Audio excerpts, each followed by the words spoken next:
దేవుని దగ్గర రాజకీయాలు చేయటం కరెక్ట్ కాదన్నారు మంత్రి పొన్నం ప్రభాకర్. హన్మకొండ జిల్లా కొత్తకొండ వీరభద్ర స్వామిని దర్శించుకున్నారు మంత్రి. ఆలయాల్లో అధికార పక్షం ప్రతిపక్షం అంటూ తేడా ఉండదని, దేవుని ముందు అంతా సమానమే అని చెప్పారు. ఆలయంలోని వీరభద్ర స్వామికి గుమ్మడికాయలు ఇచ్చి మొక్కులు చెల్లించుకున్నారు మంత్రి. కార్యక్రమంలో స్టేషన్ ఘన్పూర్ ఎమ్మెల్యే కడియం శ్రీహరి పాల్గొన్నారు. ఇక కాంగ్రెస్ ప్రభుత్వం ప్రజల సంక్షేమం కోసమే పనిచేస్తుందంటున్న మంత్రి పొన్నం ప్రభాకర్ తో Ashok face to face. Kothakonda Veerabhadreswara స్వామిని మంత్రి పొన్నం ప్రభాకర్ దర్శించుకుంటారు. ఏం కోరుకుంటున్నారో తెలుసుకునే ప్రయత్నం చేద్దాం. సార్ చెప్పండి, ఏం కోరుకున్నారు? కొత్తకొండ భద్రకాళి సమేత వీరభద్ర స్వామిని ఒకటే కోరుకున్నాం. ప్రజలు మార్పు కోరుకున్న దానికి అనుగుణంగా మా ప్రభుత్వం అధికారంలోకి వచ్చింది. మేము ఇచ్చిన హామీలు అమలు చేయడం కావచ్చు, ప్రజలకు సంబంధించి అనేక కార్యక్రమాలు చేసే ధైర్యాన్ని బలాన్ని ఇవ్వమని కోరుకున్నాం. అదేవిధంగా కొంత మూర్ఖులు, జ్ఞానం లేని వాళ్ళు ప్రభుత్వాన్ని కూలగొడతామనేటువంటి వాళ్లకు బుద్ధి చెప్పి 5 సంవత్సరాలు ప్రజలు ఇచ్చిన తీర్పుకు అనుగుణంగా పరిపాలించే శక్తినిచ్చి ప్రజా సమస్యల మీద ఏమున్నా ప్రజలకు న్యాయం చేసే విధంగా మరి మాకు ఆశీర్వదించమని కోరుతూనే, ఇది రంగురంగుల ముగ్గులు గబ్బిల్లా వేసుకునేటువంటి పండుగ ఇది.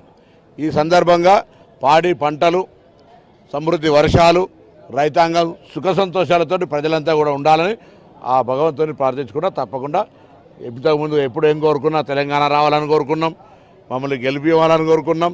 తప్పకుండా కొత్తకొండ మండలం చేస్తామని కోరుకున్నాం. ఆనాడు కూడా కొత్తకొండ మండలానికి సంబంధించిన ఈ దేవాలయ రాబోయే కార్తీక మాసంలో శ్రావణ మాసం లోపల దీక్ష కూడా తీసుకొని ఇక్కడనే ఉండబోతున్నానని మాట కూడా చెప్పి, తప్పకుండా గతంలో ఏదైతే మేము ఈ అభివృద్ధికి సంబంధించి జరగలేదన్నామో ఆ అభివృద్ధి ప్రజలందరికీ ఉండే విధంగా చూసినాం.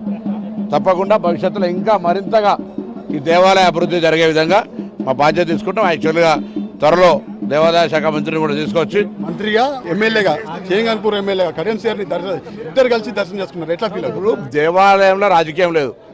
నేను గౌరవ శాసనసభ్యులు మాజీ మంత్రి కడియం శ్రీహరి గారికి అదేవిధంగా షాలోగా రిసీవ్ చేసుకున్న, స్థానిక శాసనసభ్యుడిగా మాజీ శాసనసభ్యుడు సతీష్ కుమార్ గారిని తీసుకున్నా. అదేవిధంగా మాజీ మంత్రి హుజరాబాద్ మాజీ శాసనసభ్యుడు ఈటల రాజేందర్ గారిని కూడా అట్లనే తీసుకున్నాం. కాబట్టి దేవాలయ అభివృద్ధికి సంబంధించి దేవాలయంలో రాజకీయాలు లేవు. ఇక్కడ ఉండబడేటువంటి స్థానిక శాసనసభ్యుడిగా నేనే ఈవో గారిని ఆదేశించిన మొత్తం మందికి ప్రతి ఒక్కరికి కూడా మీరు దేవస్థానం నుంచి మర్యాద ఉండాల్సిందని చెప్పినాం. గత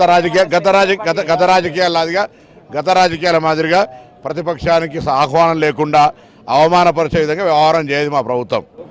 పరిస్థితి మొత్తానికి ఎమ్మెల్యేలు ప్రజాప్రతినిధులు అందరూ సమానమే, ఉన్నా లేకున్నా అందరినీ గౌరవించాలని ఈవో గారిని ఆదేశించామని పొన్నం ప్రభాకర్ చెప్తున్నాడు. దసరాతో అశోక్ న్యూస్ వరంగల్.